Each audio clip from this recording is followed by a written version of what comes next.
የመካከለኛው ምስራቅ ግጭት እና ያስከተለው መዘዝ።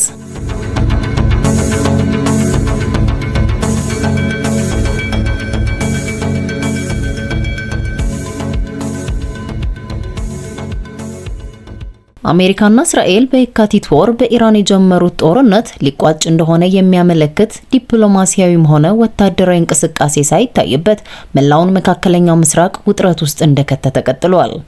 በቀጠናው የህንድ ውቅያኖስን ከቀይ ባህርና ስዊዝ ካናል ጋር የሚያገናኘውን የባብ ኤል መንደብ ወሳኝ መተላለፊያን እንደሚቆጣጠሩት በመግለጽ ላይ ያሉት የየመን የሁቲ ታጣቂዎች ባሳለፍነው ሳምንት በሳውዲ አረቢያ መርከቦች ላይ ካደረሱት ጥቃት በተጨማሪ በሳውዲ ናጅራን አውሮፕላን ማረፊያና በአራምኮ የነዳጅ ማዕከል ላይ በነሐሴ 20 የድሮን ጥቃት መፈጸማቸው ተገልጿል።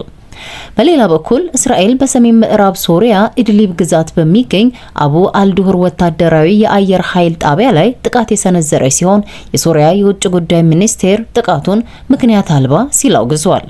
በተመሳሳይ አሜሪካ እስራኤል ያደረሰችውን ይህን ጥቃት አላስፈላጊ ግጭትን ማባባስ ስትል ያወገዘች ሲሆን ሁሉም ወገኖች ከወታደራዊ ግጭት ይልቅ ለንግግር ቅድሚያ እንዲሰጡ በቱርክ የአሜሪካ አምባሳደርና በአንካራ የሶሪያና ኢራቅ የአሜሪካ ልዩ ልዑክ ቶም ባራክ አሳስበዋል።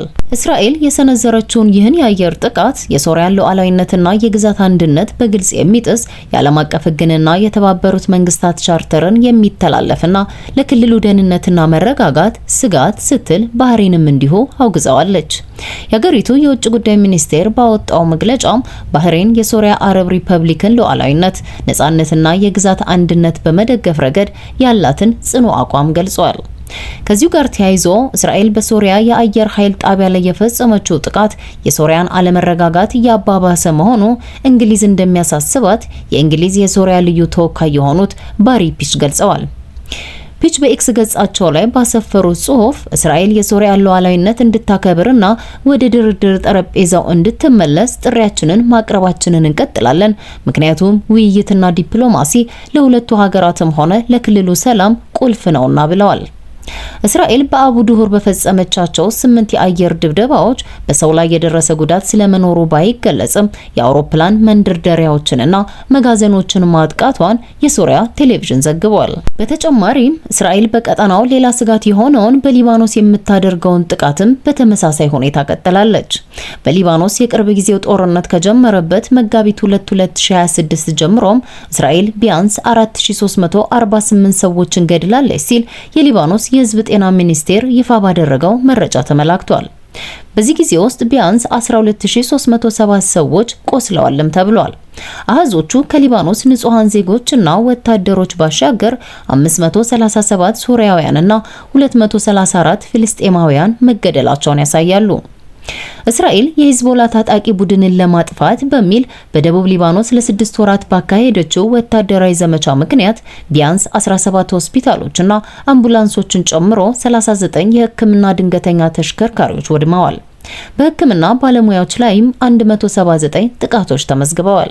ይህ በእንዲህ እንዳለ አሜሪካ ያቀረበችውን ጋዛን ለቆ የመውጣት እቅድ ሐማስ ትጥቅ ካልፈታ በስተቀር የማይሆን ነው ብላ ውድቅ ያደረገችው እስራኤል በጋዛ አካባቢ የምታደርሰው ጥቃት መቀጠሉን ተከትሎ 94 በመቶ የሚሆኑ የጋዛ 2.1 ሚሊዮን ነዋሪዎች መጠለያ ያስፈልጋቸዋል ሲሉ የተባበሩት መንግስታት ኤጀንሲዎችና የሰላም አስከባሪ አባላት ሐሙስ ዕለት አስጠንቅቀዋል። እስራኤል ከሰሞኑ በጋዛ ከተማ ባደረሰችው ጥቃት በርካታ መኖሪያዎች መፈራረሳቸውንና የ11 ፍልስጤማውያን አስክሬን ፍርስራሽ ውስጥ መገኘቱን የጋዛ የሲቪል መከላከያ ድርጅት አስታውቋል።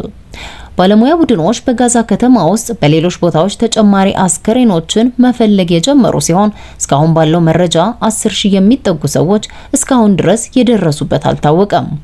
እነዚህ ሰዎች በጋዛ ሰርጥ ውስጥ በፈራረሱ ህንጻዎች ፍርስራሽ ስር ተቀብረዋል ተብሎ የሚታመን ሲሆን ከባድ ማሽነሪዎች ባለመኖራቸው ምክንያት የአስክሬን ፍለጋው በእጅጉ የተገደበ ሆኗል። ከዚሁ ከጋዛ ቀውስ ጋር ተያይዞ በተያዘው የዌስት ባንክ ራማ ላይ የሚገኘው የተባበሩት መንግስታት የሰብአዊ መብቶች ኮሚሽን ቢሮ የእስራኤል ብሔራዊ የደህንነት ሚኒስትር ኢታማር ቤን ጊቭር በጋዛ ፍልስጤማውያንን ስለመግደላቸው የሰጡትን መግለጫ ከሰብአዊነት ወሰን በላይ ሲል ጠርቶታል። ቤንግቪር የእስራኤል ኃይሎች በጋዛ ውስጥ አደጋ ሊያስከትሉ የሚችሉ 30 ወይም 40ና ከዚያ በላይ ሰዎችን በየምሽቱ መግደል አለባቸው ብለዋል። የተባበሩት መንግስታት ድርጅት የቤንግቪር አስተያየትን አስመልክቶ ባወጣው መግለጫ በእስራኤል መንግስት ውስጥ ያሉ ከፍተኛ ባለስልጣናት ለዓለም አቀፍ የሰብአዊ መብቶች ሕግና ለሰብአዊነት መሰረታዊ መርሆዎች የሚያሳዩትን ከፍተኛ ንቀት የሚያሳይ አዲስ ምሳሌ ነው ብሏል። አክሎም እነዚህ ሰብአዊነት የጎደላቸው አስተያየቶች እንደ ፍልስጤም ጤና ጥበቃ ሚኒስቴር መረጃ በተያዘው ዌስት ባንክ ከተገደሉ 1123 ፍልስጤማውያን በተጨማሪ ከጥቅምት 7 ቀን 2023 ጀምሮ በጋዛ የተገደሉ 73400 እና የቆሰሉ 174312 ፍልስጤማውያንን አስከፊ እልቂትን ተከትሎ የተከሰተ ነው ሲል አረጋግጧል። በሌላ በኩል የአሜሪካው ሴናተር ክሪስ ቫን ሆለን ለእስራኤል ጋዜጣ ሃሬትስ እንደተናገሩት የእስራኤል ወታደሮች በአሜሪካ መንግስት ተለይተው ታውቀዋል ባሉት በጋዛ ውስጥ የተፈጸሙ ወደ 500 የሚጠጉ የጦር ወንጀሎች ተጠያቂ መሆን አለባቸው ብለዋል።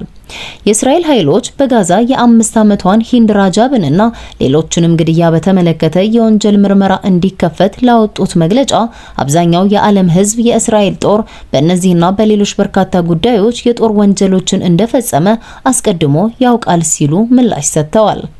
የቀረው የተጠያቂነት ጥያቄ ነው ሲሉ አክለውም ሆኖም የእስራኤል መንግስት የሕግ አፈጻጸም ልምድን ከግምት ውስጥ በማስገባት እውነተኛ ፍትህ ወይም ተጠያቂነት ፈጽሞ ላይታይ እንደሚችል ተናግረዋል። በሌላ በኩል ፍልስጤም በአገርነት የምትመሰረትበትን ማንኛውም እድል ለማጥፋት እየሞከረ ነው የሚባለው የእስራኤል መንግስት በወረራ በያዘው የዌስት ባንክ ስትራቴጂክ አካል በሆነ ስፍራ ላይ 1200 ገደማ ቤቶችን ለመገንባት ጨረታ ማውጣቱ ተሰምቷል። በምስራቅ ኢየሩሳሌም ኢዋን ተብሎ በሚጠራው ስፍራ ላይ ግንባታ ለማካሄድ የተያዘው ይህ እቅድ ለረጅም ጊዜ ዓለም አቀፍ ውግዘት ሲደርስበት ቆይቷል። በዓለም አቀፍ ሕግ መሰረት ሕገወጥ ናቸው የሚባሉት የእስራኤል ሰፈራዎችና ይህ ግንባታ ዌስት ባንክን ለሁለት የሚከፍልና ምስራቅ ኢየሩሳሌምን የሚነጥል ነውም ተብሏል። እስራኤል በአውሮፓውያኑ 1967 በተደረገው የመካከለኛው ምስራቅ የ6 ቀን ጦርነት ወቅት ዌስት ባንክንና ምስራቅ ኢየሩሳሌምን በወረራ ከያዘች ወዲህ 700,000 አይሁዶች የሚኖርባቸውን 160 ገደማ ሰፈራዎችን ገንብታለች። ከእነዚህ ሰፈራዎች አጠገብ ደግሞ 3.3 ሚሊዮን ገደማ ፊልስጤማውያን ይኖራሉ። የዩናይትድ ኪንግደም የውጭ ጉዳይ ሚኒስትር ኤድ ሚሊባንድ ጨረታው መውጣቱ ተቀባይነት የሌለውና አውዳሚ ድርጊት ሲሉ ተቃውመውታል። እስራኤል በአስቸኳይ የኢዋን ግንባታ እቅዶችን ትግበራ እንድታቋርጥና የሰፈራ ማስፋፋትን በሙሉ እንድታቆም ጠይቀዋል። ፈረንሳይ፣ ጀርመን፣ ጣሊያንና ካናዳን በተመሳሳይ የእስራኤልን የዌስት ባንክ የሰፈራ ፕሮጀክት በማውገዝ እቅዱ ላይ ጫና እያሳደሩ ይገኛሉ። በሌላ በኩል የወቅታዊው የመካከለኛው ምስራቅ ጦርነት ዋና ተዋናዮች አሜሪካና ኢራን ባሉበት ሁኔታ እስካሁን የትኛውም አገር ላይ ከተወሰደው የምጣኔ ሀብት ጫናዎች በበለጠ አድቃቂ የሆኑ የኢኮኖሚ እርምጃዎች በኢራን ላይ እንደሚወሰዱ ትራምፕ ረቡዕ ዕለት ተናግረዋል። ትራምፕ ይህንን ያሉት ለ60 ቀናት ተደርሶ የነበረው የተኩስ አቁም ስምምነት ሰኞ ዕለት ከተጠናቀቀ በኋላ ነው። ትራምፕ ረቡዕ ምሽት ባጋሩት ጽሑፍ ይህንን ኢኮኖሚያዊ እርምጃ የሚወስዱት የኢራን እስላማዊ ሪፐብሊክ ከአሜሪካ ጋር ስምምነት ላይ መድረስ ስላልቻለ መሆኑን ገልጸዋል። የኢራን የውጭ ጉዳይ ሚኒስትር አባስ አራግቺ የአሜሪካው ፕሬዝዳንት ዶናልድ ትራምፕ ሐሙስ ዕለት በቴህራን ላይ ይፋ ያደረጉት የኢኮኖሚ ጦርነት ዘመቻ $40 ትሪሊዮን የደረሰውን የአገሪቱ ብሔራዊ ዕዳና መሰል ቀውሶችን ትኩረት ለማስቀየር የተወሰደ እርምጃ እንደሆነ ገልጸዋል። የኢራን ምክትል የውጭ ጉዳይ ሚኒስትር ካዜም ጋሪባባዲ በበኩላቸው በኤክስ ገጻቸው ላይ ዋሽንግተን ወታደራዊ ዓላማዎቿን ማሳካት ባለመቻሏ ወደ ኢኮኖሚ ጦርነት ፊቷን አዙራለች ብለዋል። ኢራን ልትሸነፍ መቃረቧንና ከውድቀት አፋፍ ላይ መሆኗን ይናገራሉ። ነገር ግን አጋሮቻቸው እንዲረዷቸው እየተማጸኑ ነው ሲሉ ጋሪባባዲ ተናግረዋል። ይህ በእንዲህ እንዳለ በኢራን በታወጀው የኢኮኖሚ ዘመቻ ለኢራን እገዛ በሚያደርግ ወይም ከአገሪቱ ጋር ግንኙነት በሚኖረው ማንኛውም አገር ላይ እጅግ ግዙፍ ኢኮኖሚያዊ መዘዝ የሚያመጣ እርምጃ እንደሚወስዱ ፕሬዝዳንት ዶናልድ ትራምፕ አስጠንቅቀዋል። የፋይናንስ ተቋማቱ፣ ንግዶቹ ወይም አየር ማረፊያዎቹ ለኢራን የትኛውንም አይነት የህይወት መስመር እንዲሰጡ የሚፈቅድ ማንኛውም አገር ራሱ እጅግ ግዙፍ ኢኮኖሚያዊ መዘዝ ይገጥመዋል ሲሉ አስጠንቅቀዋል። ትራምፕ ቀጥለውም የነዳጅና የገንዘብ ዝውውሮች፣ የምንዛሬ ተቋማትና ሁሉም አይነት እንቅስቃሴ አሁን መቆም አለበት፣ ማን እንደሆናችሁ ታውቃላችሁ ብለዋል። ይህ ማስጠንቀቂያ የተሰጠው የአሜሪካ ወዳጅ የሆነችው የተባበሩት አረብ ኤሚሬቶች ከኢራን የተሰነዘረባትን የሚሳኤል ዛቻ ተከትሎ ከኢራን ጋር ያላትን የፋይናንስና የኢኮኖሚ ግንኙነት በሙሉ እንደምታቋርጥ ባስታወቀች ማግስት ነው። አገሪቱ ይህን እርምጃ የወሰደችው ሁለት ከኢራን የተተኮሱ ባሊስቲክ ሚሳኤሎች የገልፍ የባህር ላይ ትራፊክ ኢላማ ማድረጋቸውን ካሳወቀች በኋላ ነው። ረቡዕ ዕለት በውጭ ጉዳይ ሚኒስቴር ይፋ የሆነው ይህ ውሳኔ በቀጠናው እየተስፋፋ ያለው ወታደራዊ ግጭት በኢራንና በባህረ ሰላጤው ጎረቤቶቿ መካከል ባለው የኢኮኖሚ ግንኙነት ላይ የተንጸባረቀ ስለመሆኑ ማሳያ ነው ተብሏል። ኢራን በተባበሩት አረብ ኤሚሬትስ የቀረበባትን ክስ ያስተባበለች ሲሆን የአገሪቱ ውጭ ጉዳይ ሚኒስቴር ቃል አቀባይ እስማኤል ባጋይ ክሱን መሰረተ ቢስ ነው ብለዋል። ከመልካም ጉርብትና ጋር የሚቃረኑ መሆናቸውንም የገለጹት ቃል አቀባዩ የቀጠናው አገራት በቴህራን ላይ ከሚሰነዘሩ መሰረተ ቢስ ክሶች እንዲቆጠቡ አሳስበዋል።